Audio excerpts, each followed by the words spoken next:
Alors hier, Mathieu Ozano, on se dit, bon, bah, si on achète électrique, au moins c'est bon pour la planète.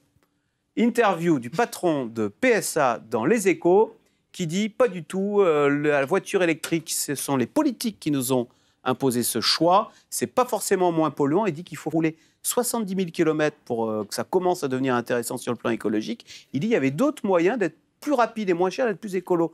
C'est pas la panacée, la voiture électrique? Ouais, alors il faut expliquer ça. 70 000 km, c'est parce que l'électricité, bien souvent, est produite avec des sources fossiles, en particulier du gaz ou du charbon, en Europe.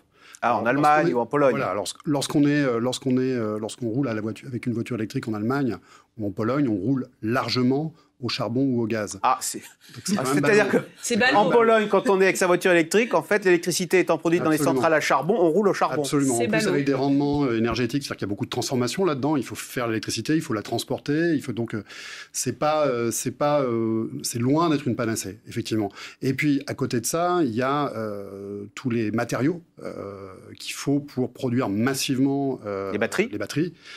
Qui viennent de Chine, extraits, raffinés en Chine, puis transportés en bateau. Enfin voilà, la voiture électrique n'est pas une panacée. Et puis, quand on regarde un petit peu les enjeux, lorsqu'on a besoin de la voiture pour aller bosser, c'était le problème avec les gilets jaunes, remplacer une voiture diesel par une voiture électrique, c'est des coûts supplémentaires, ça ne résout pas le problème. En fait, sortir du pétrole, c'est quelque chose qui est plus large. C'est pas remplacer une voiture thermique par une voiture électrique, c'est modifier la manière dont on peut se déplacer en utilisant autre chose qu'une voiture. En fait, la voiture de demain, c'est un vélo.